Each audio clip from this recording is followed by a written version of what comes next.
नमस्कार दोस्तों, national affair में आपका स्वागत है। मैं हूं कुमार और देखिए रिसेंटली आप लोग ग्रीस और तुर्की के बीच में एजियन सी के जो आइलैंड्स हैं उनके डिस्प्यूट को लेकर काफी सुन रहे होंगे। रिसेंटली तुर्की के प्रेसिडेंट अर्दोआन ने ग्रीस को वार्निंग दी है कि वो एजियन सी को लेकर अपने सपने और अपनी हरकतों से दूर रहे, वरना उसे बाद में पछताना पड़ेगा। तुर्की के प्रेसिडेंट ने ग्रीस को वार्न किया है कि वो एजियन सी के आइलैंड्स को डीमिलिटराइज करे। देखिए, तुर्की का ग्रीस पर आरोप है कि वो एजियन सी में जो आइलैंड्स हैं उन पर अपनी मिलिट्री प्रेजेंस बढ़ा रहा है और ये उन इंटरनेशनल ट्रीटीज का वायलेशन है जो एजियन सी के आइलैंड्स के अनआर्म्ड स्टेटस को गारंटी देती हैं। वहीं ग्रीस का आरोप है कि तुर्की जानबूझकर इन इंटरनेशनल ट्रीटीज को मिस इंटरप्रेट कर रहा है और उसके पास लीगल ग्राउंड है अपने आप को डिफेंड करने का। अब देखिए, ग्रीस और तुर्की दोनों ही नेटो एलाइज हैं और रिसेंटली अप्रैल में भी इन दोनों के बीच में एजियन सी के ऊपर जो एयर स्पेस है उसके वायलेशन को लेकर टेंशंस बढ़ गई थी। तो देखिए, इस वीडियो में जानेंगे कि क्या है डिस्प्यूट तुर्की और ग्रीस के बीच में एजियन सी के आइलैंड्स को लेकर और क्या है इसकी हिस्ट्री।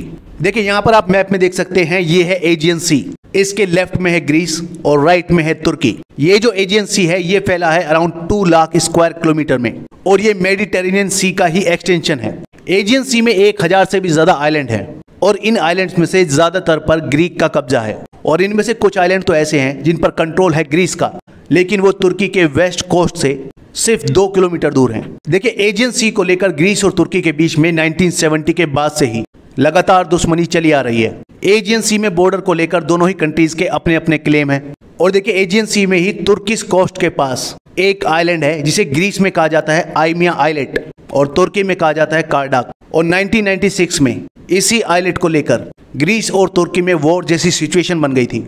हुआ यह था कि 1995 में तुर्की का एक कार्गो शिप आइमिया आइलेट के आसपास गिर गया था।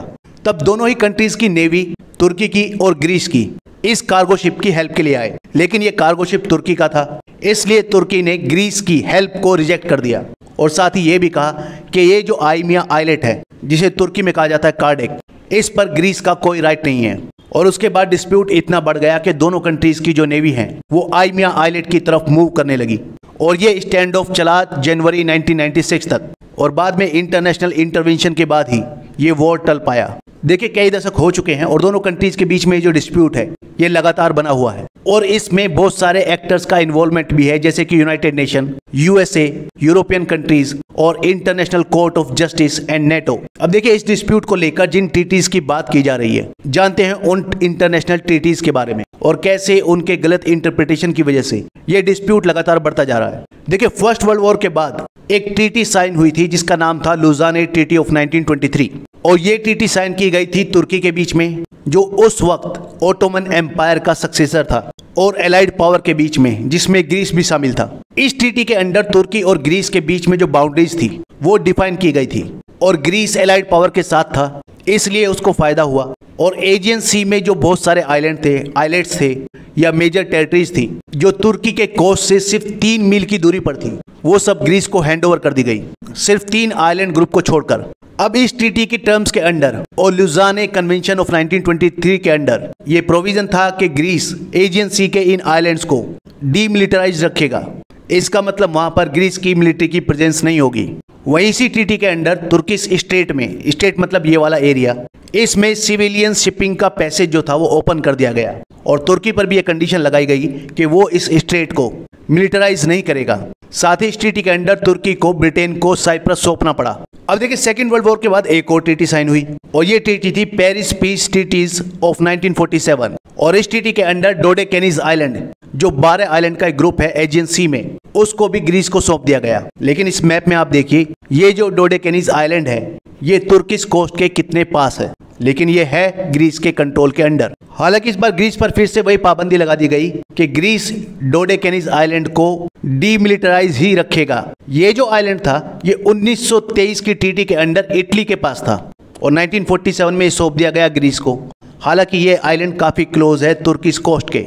अब हालांकि देखिए, इन दोनों ट्रीटीज को तुर्की भी रिकॉग्नाइज करता है, लेकिन ग्रीस का तुर्की पर यह आरोप है कि तुर्की इन दोनों ट्रीटीज को गलत इंटरप्रेट करता है और ग्रीस का तुर्की पर यह आरोप है कि तुर्किश स्टेट को लेकर 1936 में जो मॉन्ट्रो कन्वेंशन हुआ था regarding the regime of the states, वो लुज़ाने ट्रीटी को सुपरसीड करता है और साथ ही तुर्की को तुर्किश स्टेट को मिलिटराइज करने की पावर देता है। और इसीलिए पहली दो ट्रीटी में जो ग्रीस पर एजियन सी के आइलैंड को डिमिलिटराइज रखने की पाबंदी लगाई गई थी वो अपने आप ही खत्म हो जाती हैं और तुर्की को खुद को डिफेंड करने का राइट है।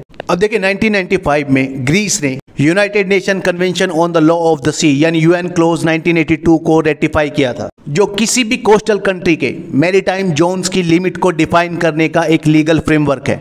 दुनिया की 160 कंट्रीज इस ट्रीटी में शामिल हैं, लेकिन तुर्की ने इसे साइन नहीं किया है और उसका कहना है कि ये ट्रीटी एजियन सी में तुर्की के इंटरेस्ट को फेवर नहीं करती है।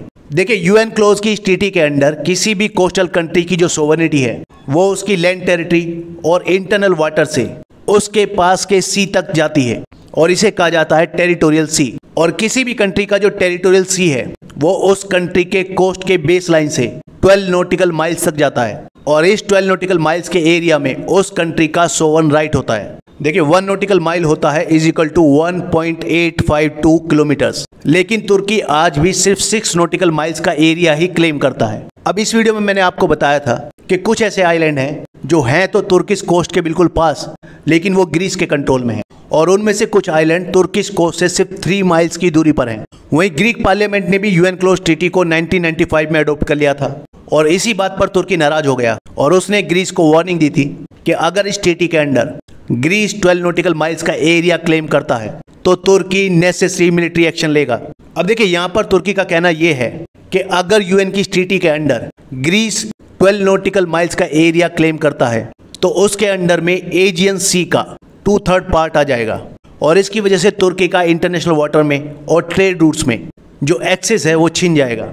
और देखिए इन्हीं सब डिस्प्यूट के चलते तुर्की आरोप लगा रहा है ग्रीस पर कि ग्रीस लुजाने और पेरिस ट्रीटीज को वायलेट कर रहा है और एजियन सी के आइलैंड्स पर अपनी मिलिट्री प्रेजेंस बढ़ा रहा है।